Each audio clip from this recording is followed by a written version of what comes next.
A ver, ya estoy grabando. Entonces, bueno, vamos a empezar lo que es Roma, ¿no es cierto? Habíamos visto las civilizaciones antiguas, ¿sí? Todas las épocas de las civilizaciones antiguas.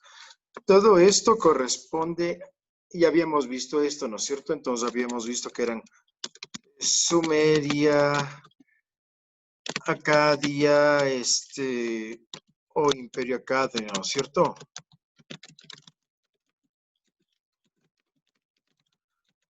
Babilonia, Asiria y el Imperio Medo-Persa. Hay full más, ¿sí? Hay full más. Hay montonazos más en Oriente Medio, ¿sí? Todo esto tiene que ver con Oriente Medio, ¿sí? Eso no se olvide, ¿sí? Todo eso tiene que ver con Oriente Medio. ¿Ya?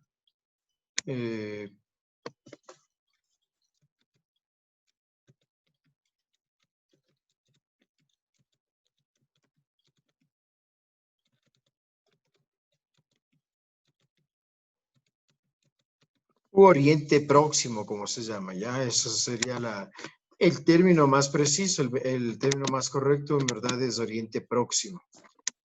Es Oriente Próximo.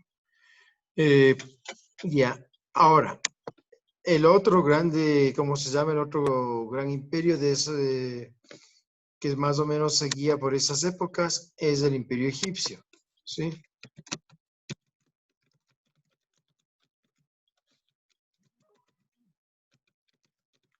Ese en cambio está en el África, ¿ya? Entonces eso era un poco para el recuerdo, es como, eso ustedes lo habían anotado cuando trabajamos lo que es civilizaciones antiguas, ¿no es cierto? Entonces en Oriente Próximo está Sumeria, Acadia, Babilonia, Siria, Medo-Persia, están los fenicios, están los hebreos, están los hititas, están algunos, ¿ya? Y en el África está fundamentalmente el Imperio Egipcio. ¿Ya? Eso en general. Ahora, en Europa van a desarrollarse las dos grandes civilizaciones clásicas, ¿sí? Las dos civilizaciones clásicas occidentales.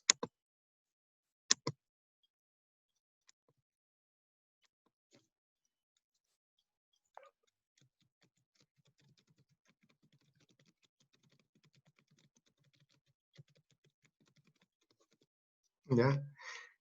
Esas son claves porque en rigor, son la cuna de lo que se llamaría el pensamiento occidental. ¿Ya? Entonces está en Grecia, que eso ustedes trabajaron ya, o si no lo terminan de copiar, lo están trabajando, ¿sí? Grecia, y el otro es Roma. ¿Ya? Entonces, sobre Grecia hemos visto toda su influencia, ¿no es cierto? El pensamiento político, el pensamiento filosófico, fundamentalmente esos dos principios, ¿no es cierto? El pensamiento filosófico y el pensamiento político. Pero también están las formas de organización del Estado. Palabras que nosotros utilizamos como democracia, oligarquía, tiranía, son palabras de origen griego, ¿ya? Y ahora vamos a ver concretamente Roma.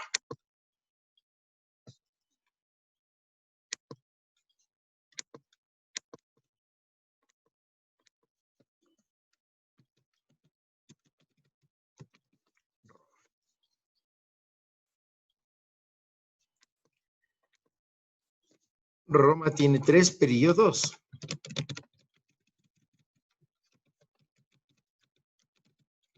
¿Sí? Tiene 3 periodos. La monarquía, que va desde el año 753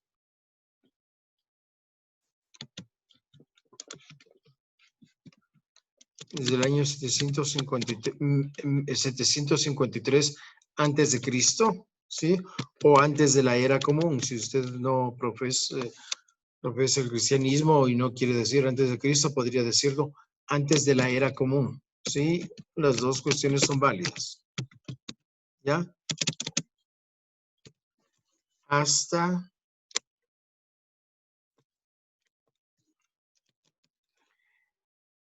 el año 510. ¿Ya? Antes de Cristo o antes de la era común. Sí, los dos son válidos. ¿Ya? Ese es el primer periodo. El segundo periodo es la República. ¿Ya? La República, que es la época de los cónsules. La monarquía es la época de los reyes. ¿Ya? La otra es ¿cómo se llama? La República, que es la época de los cónsules. ¿Ya? Esa está desde la época de 510, con el derrocamiento del último rey. ¿Sí?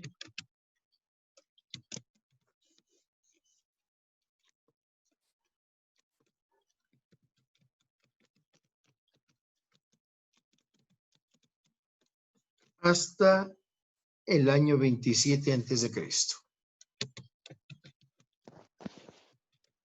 ¿Cuál es la diferencia entre un cónsul y un rey? Perfecto, muy bien, gracias. A ver, primera cuestión, el rey es vitalicio. ¿Sí? El rey en Roma era una especie de monarquía electiva. ¿Sí? El rey escogía a su sucesor, pero tenía que ser posesionado por el Senado. ¿Ya? Tenía que ser posesionado por el Senado. Ya, es solo una. Y se quedaba de forma vitalicia. Ya se quedaba de forma vitalicia. El cónsul, en cambio, duraba 2 años. Y cuando se establece el consulado, se establece una diarquía. ¿Sí? O sea, se escogía 2 cónsules. Un cónsul estaba en funciones y el otro cónsul estaba cesante. ¿Qué es cesante? Que no ejercía el gobierno, pero tenía capacidad de veto. O sea, supongamos que el rey decía, digamos, el cónsul activo decía, vamos a hacer un acueducto en tal sitio. El cónsul cesante decía, bueno, y para eso se necesita recaudar tanto en dinero, tanto en sestercios, que era la moneda. El cónsul cesante podía vetar y decir, no, hay que recoger menos. O sea, podía vetar. Eso duraba por 1 año. Terminaba el año y el cónsul que estaba cesante pasa a ser cónsul activo y el cónsul activo pasaba a ser cónsul cesante. Sí, con esa dinámica. Únicamente duraban 2 años. Terminaban los 2 años, el Senado se reunía y escogía otros 2 cónsules o escogía los anteriores. ¿Ya? O sea, más o menos Solo como un presidente. presidente, así, ¿no? Casi, exactamente. Prácticamente las funciones de presidente, vicepresidente van a agarrar mucho este modelo. Sí, mucho este modelo. Un poder ¿Y cómo era con los reyes? Ya, el rey no, el rey era vitalicio. O sea, el rey era vitalicio y el rey era totalmente vitalicio. ¿Sí? Y bueno, y la otra es que además un consulado, una república, tenía más instituciones. La monarquía eran instituciones más restringidas, ¿sí? Tenía menos instituciones. Y ya cuando nace la república, va a darse un caso famoso que es con los plebeyos, y ahí se arma los plebeyos se van de Roma y la república tiene que reconocer algunos derechos. Entonces crea más instituciones, ¿sí? Para una legislación interna de ellos y todo eso, ¿sí? Ese es el periodo de la república. Y el otro es el periodo del imperio.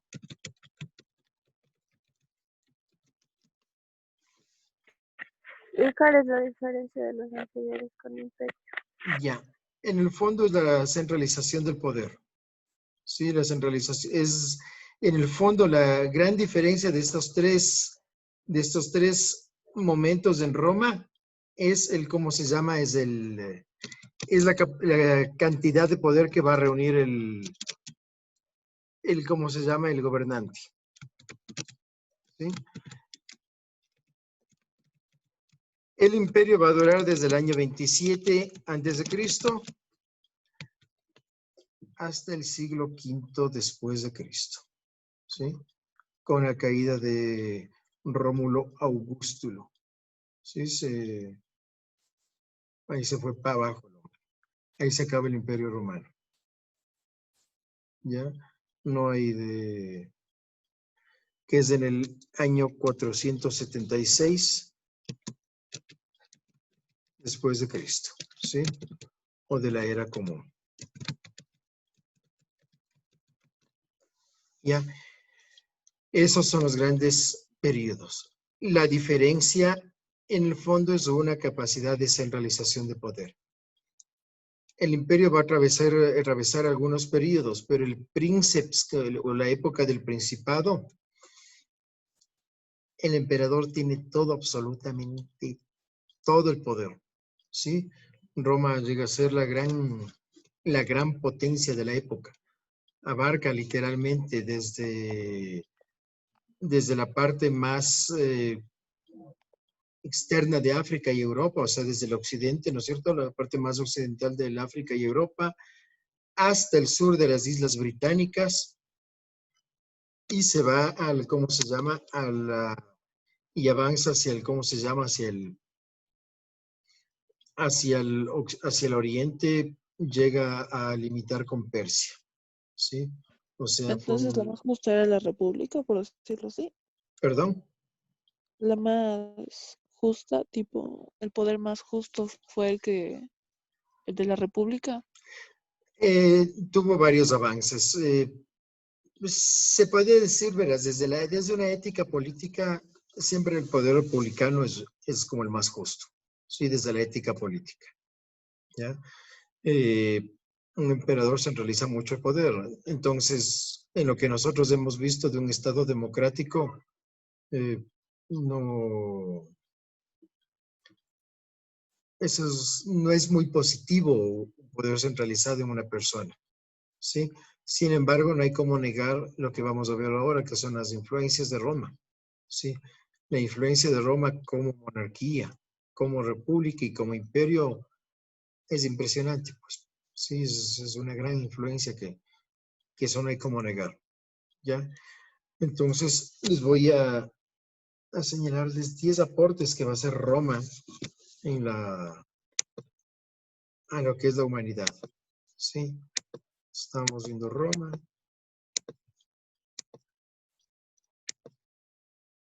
¿No es cierto? Roma, estamos viendo Roma. Ya, Roma. Y vamos a ver lo que son las influencias, ¿no es cierto? O aportes.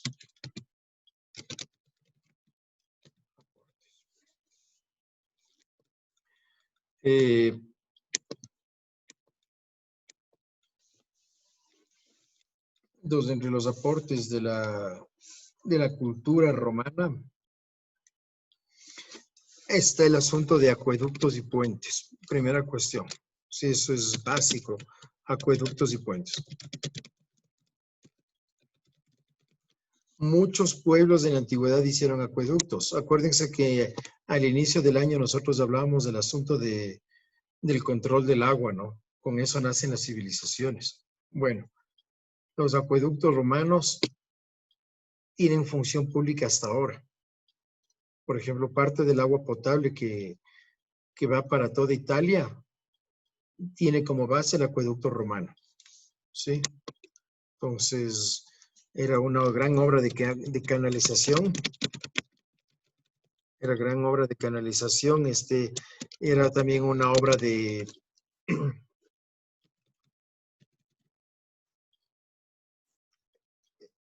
de canalización para uso doméstico y agricultura. E incluso suntuario. Las grandes termas que hacen los romanos son impresionantes. El emperador Caracalla hace unas termas que uno cree que que es un circo romano, y no, son termas. O sea, eran los baños públicos, una piscina impresionante, ¿no? Como si una mega piscina.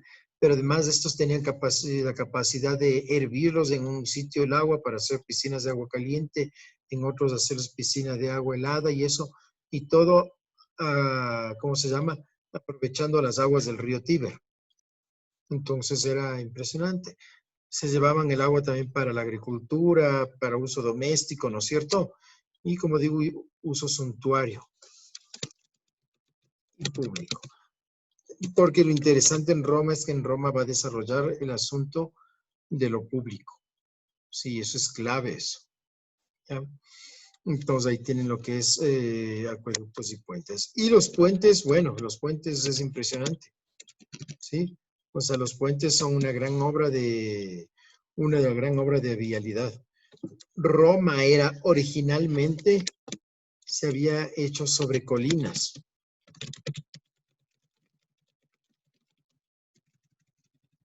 Entonces,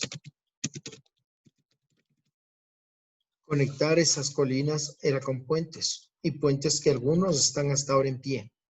¿Sí? De hecho, el nombre sumo pontífice es un cargo sacerdotal, pero hacía referencia a la construcción de puentes. ¿Sí? A la construcción de puentes. Y entonces eso es clave. El otro gran, ¿cómo se llama? La otra es el calendario.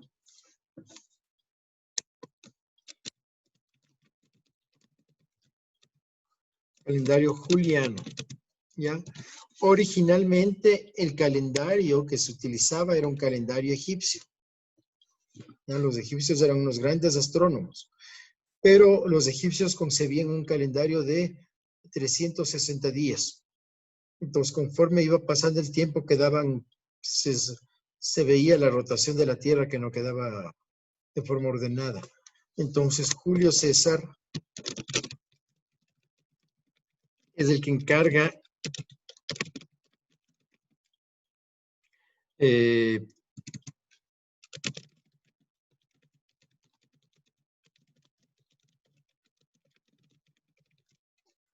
establecimiento de un nuevo calendario. En general, este calendario fue muy exacto. Faltaba una cuestión, no concebía mucho el principio de los años bisiestos.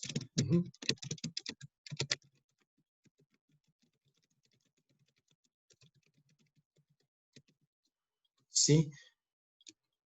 Y al final iba a determinar ¿cómo se llama?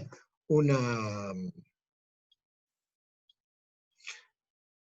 desfase de días un desfase de días de a poco, ¿cierto? A largo plazo. Esto va a solucionarse con la introducción de años bisiestos, que va a ser el Papa Gregorio, no me acuerdo si Gregorio, uno de los Gregorios es el que va a terminar, el que va a establecer correctamente esto, ¿sí? Que es el calendario que utilizamos ahora, el calendario gregoriano, pero es hecho sobre las bases del calendario juliano, ¿ya? Vialidad. Esa es la otra gran obra de Roma, ¿sí? Estos panas hicieron más carreteras que el Mashi. Los romanos, la cantidad de carreteras que habían hecho fue impresionante, ¿sí?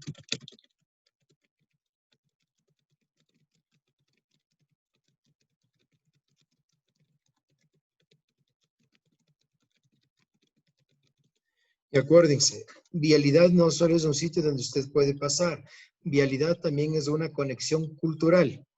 Entonces conectaron todas las vías del imperio y permitieron la romanización. ¿Sí? Gracias a la vialidad, nosotros tenemos latín. ¿Sí? Gracias a la vialidad, los acueductos romanos llegaron hasta grandes sitios de lo que fueron las posesiones de Roma, ¿no es cierto? De lo que fue el imperio. Números, ¿sí? Los famosos números romanos, ¿sí? era una, sirvió para la contabilidad, ¿no es cierto?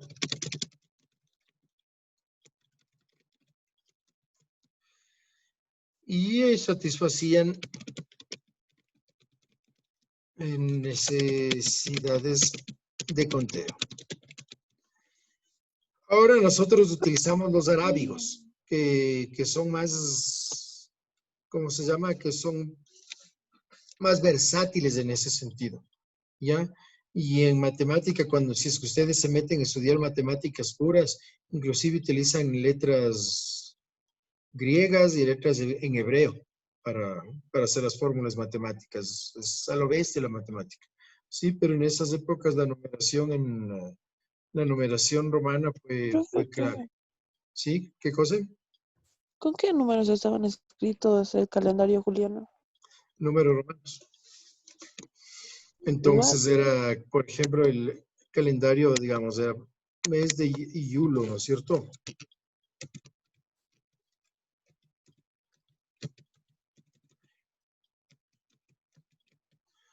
Eso es Iulus, porque ellos la U y la V se escribía de la misma manera. Entonces, Iulus primus, secundus, tertius, quartus, quintus, ¿sí? Sextus, era más o menos era así, ¿ya? Y tenían y una C al revés, creo que había para hacer el millón, me parece. De que hacían una C así. Era para hacer el millón, me parece. Era bien interesante la numeración romana. Profe, Sí, pero si usted dice que ese nuevo papa, no sé qué, es el que ya creó el calendario que nosotros utilizamos, pero el man no creó en números romanos igual, ¿cómo es que nosotros? no, ya el nuevo papa ya lo trabajó. No sé, no, estoy mal, todavía eran números romanos. Todavía Entonces, eran ¿cómo es que números romanos. nosotros ya lo utilizamos en arábigos? En arábigos, porque eso es con el avance del Islam. Eso vamos a ver luego. Sí, y porque, puchicas, el Islam también tiene que ver hasta con nuestro idioma, en el caso del castellano. Eso ya, el avance del Islam es sí es impresionante. Es impresionante. Sí, estos grandes momentos de globalización que va teniendo el mundo, transforma toda la humanidad siempre. ¿Ya? Entonces, bueno, ahí están los números, ¿no es cierto? La otra cuestión está el hormigón.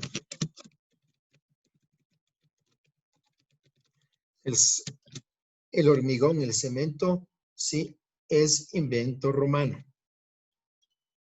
Si nosotros podemos hacer casas así con mezclas y todo eso, eso es por influencia romana. ¿Ya? Desde hace.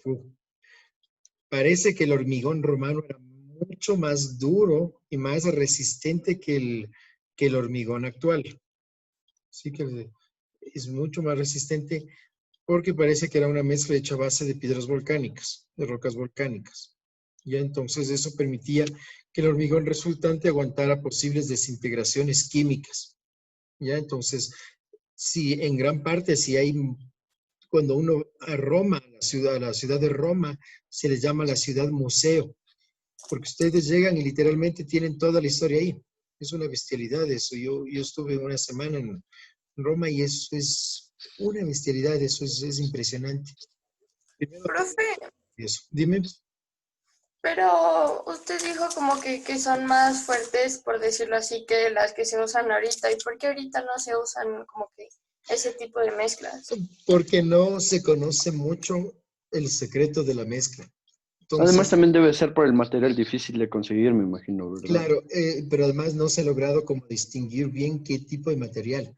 Entonces, se logra distinguir este asunto de las rocas volcánicas, pero eso es entre lo tanto lo que se logra distinguir, y es por eso que no lo han logrado como replicar, ¿sí? Porque el conocimiento, lastimosamente, el conocimiento romano se acabó con su decadencia, pues. Y un rato donde esto se va al traste totalmente. ¿sí? Entonces, muchas cosas se pierden. Esto se ha logrado rescatarlos con arqueología y eso es bien tenaz. ¿Eh? Entonces, bueno, el hormigón, ¿no es cierto? Esto, como digo, permite que hasta ahora exista las estructuras como el Panteón, el Coliseo, el Foro Romano, ¿sí? A ver, aquí el texto con el que me estoy llevando dice las basílicas, pero digamos arquitectura. Arquitectura, ¿sí? Esto es interesante, la arquitectura e ingeniería.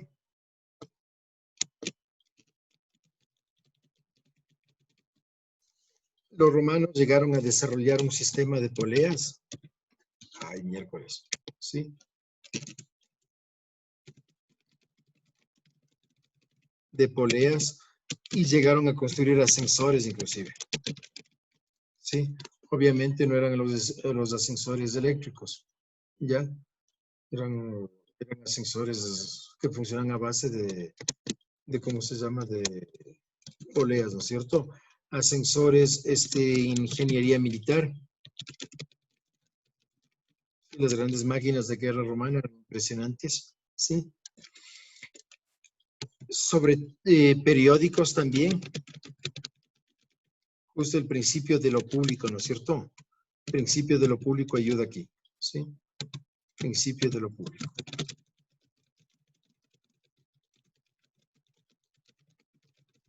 ¿Ya?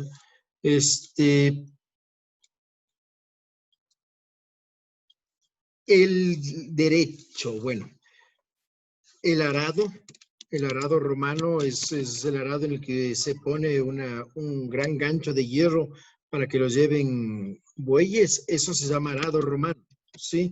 Entonces esto fue impresionante, permitió cultivar a lo largo del terreno. Sí fue cuando los españoles traen el arado acá a lo que es América, fue toda una revolución en materia de agricultura, ¿sí? Sin embargo, lo fundamental de Roma van a ser las instituciones y el derecho. Los principios de división de poderes. Pese a que el emperador restringía el poder en sus manos, ¿sí? Los principios de división de deberes van a ser de Roma. Ahí ya inicia el Estado. Por supuesto, el Estado esclavista, ¿sí? Hay que recordar eso. Sí, el Estado esclavista va a empezar desde... El Estado como tal va a nacer antes desde Oriente Próximo, ¿sí? Con los persas, los babilonios, desde los sumerios inclusive, ¿ya? Pero ya el Estado romano es un Estado cuyo modelo subsiste hasta hoy, ¿sí? El mundo occidental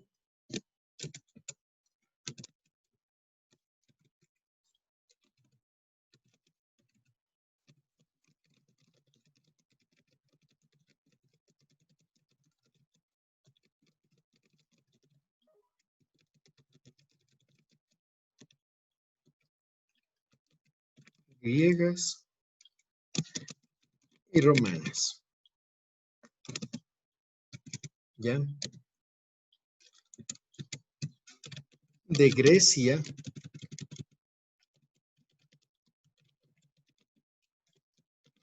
hereda el pensamiento político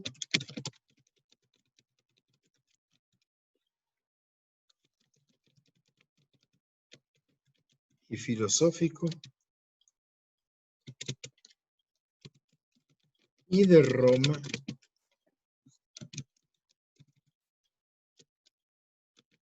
las instituciones y el derecho, ¿sí? O sea, la organización jurídica, las relaciones de gentes.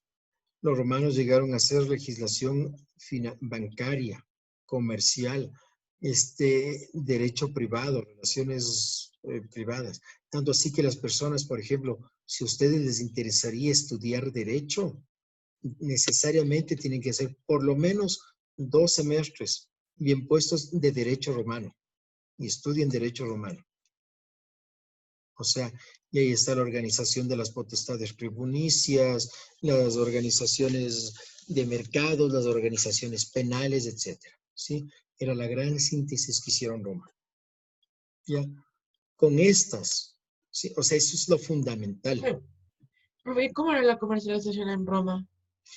Era un comercio, ellos ya tenían comercio con dinero, ¿sí? Era un gran sistema, tenían redes viales. Acuérdense que nosotros habíamos hablado de las carreteras, ¿sí? Déjeme ver si encuentro asunto de las carreteras de Roma, porque eso es impresionante. ¿Ya? Si es que encuentro, eso es impresionante, parece literalmente, parece los mapas del metro de Estados Unidos. Es una bestialidad. Sí, el sistema de carreteras fue impresionante. Pueden verlo ahí.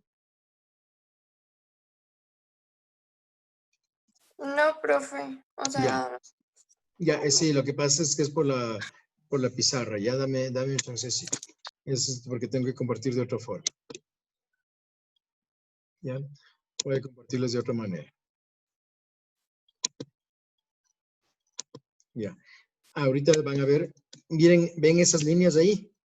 Esas eran las carreteras del Vía Romane mayores, ¿sí? Cada línea de esas era un sistema vial. Parece un plano de un metro de ferrocarriles. Y ahí ustedes pueden ver desde lo que es Inglaterra, ¿no es cierto? Esto es Inglaterra, Gran Bretaña. ¿Sí? Esto es Francia y España. Esto de aquí es del África. Esto aquí es Italia. Y esto aquí es Turquía, ¿no es cierto? Aquí está Turquía y bueno. Y no se ve más abajo que está el África. Ese es entonces, imagínense con esa red vial, así funcionaba el comercio. Estas eran las grandes vías para el desarrollo del comercio. Y recuerden, desarrollo de comercio es igual a desarrollo cultural, de cultura. Sí, eso es clave. Ahora, entonces su deber va a ser copiar esto que les puse en la pantalla. O sea, yo voy a subir este vídeo, voy a subirlo al YouTube y ustedes lo copian, ¿sí? Y ya, eso va a ser el deber. Y por el asunto de portafolios que tienen que organizar, como tenemos que ver lo que es pandemias, vamos a trabajar 2 grandes pandemias. COVID, obviamente, que es lo que estamos viviendo hoy, ¿no es cierto? Y el ébola. No. Vamos a la ver fiebre amarilla. ¿Cómo? La fiebre amarilla. No, La peste negra. tampoco. La madre. Vamos a ver una plaga que se dio en las épocas del Imperio Romano, que fue la peste Bubónica. antonina. ¿Qué es eso, Me mintieron. Verá, la peste bubónica es la peste negra. Sí, la peste negra azotó al Imperio Bizantino, que se llamó como plaga de Justiniano. Les arrasó a los chinos también y arrasó en Europa. Sí, la famosa peste negra europea. Es la peste bubónica. Ojo, hasta ahora se dan brotes de peste bubónica. Y esa bestialidad es mega más letal, es peligrosazo.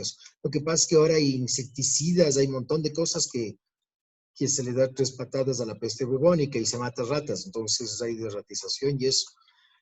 Pero antes no fue así. La peste antonina fue una peste de viruelas. ¿Sí? La viruela es una enfermedad eruptiva. Es una enfermedad que no es curable, ¿ya? Pero ya se erradicó totalmente con unas campañas de vacunación masiva a lo bestia. Pero en las épocas que apareció, fue la bestialidad. ¿En qué año apareció, profe? Hay algunos datos que dicen desde el año 10.000 antes de Cristo, pero hay otros que parece que son los más exactos que te remontan al año 3.000 antes de Cristo. ¿Ya? el primer enfermo del que se tiene noticias, el más antiguo, es un faraón Ramsés V, creo.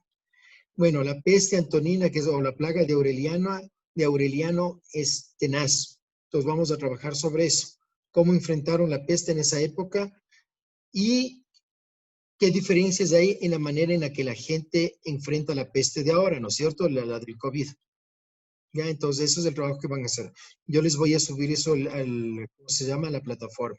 ¿Ya? ¿Hay alguna pregunta de esto? Tenemos menos de un minuto. No.